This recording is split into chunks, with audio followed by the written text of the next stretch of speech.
Okay, so bumalik po tayo dito sa area where we can find our friends from Abulug District. At ito, kitang-kita natin na very much busy as a bee ang mga participants natin, formulating and of course making plans, yung development educational plan natin.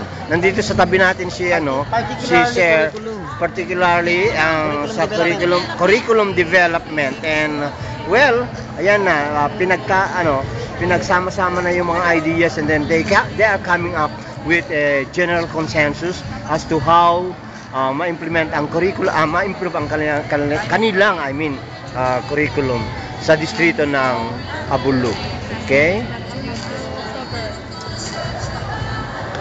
At ito naman, hindi naman tumutulog ito.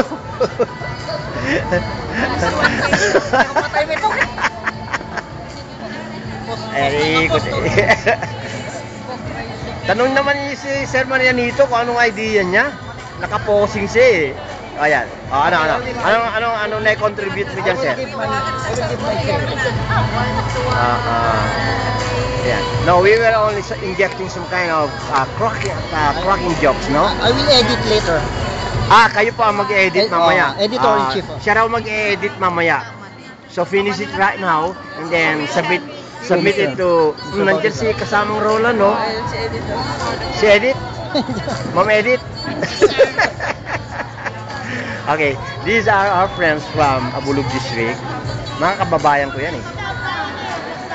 Well, dito naman sa kabila, nag-aaway-away sila. No. That's nice, no? Yung mag-away-away kayo sa mga ideas. It's a clash of ideas. Clashing of ideas. Ayan. Yes. Mga congresswomen deliberating. Okay, so from the district of Abulug.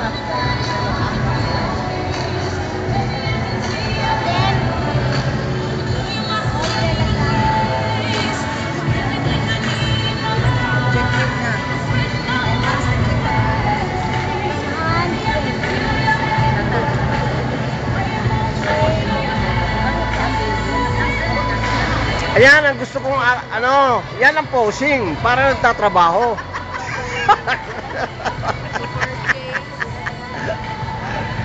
Ito naman sa ikatlong table wherein natagpuan na natin ang ating school division supervisor na si Ma'am Beng, at siyempre tulong-tulong pa rin ang ating mga participants from Abulug District.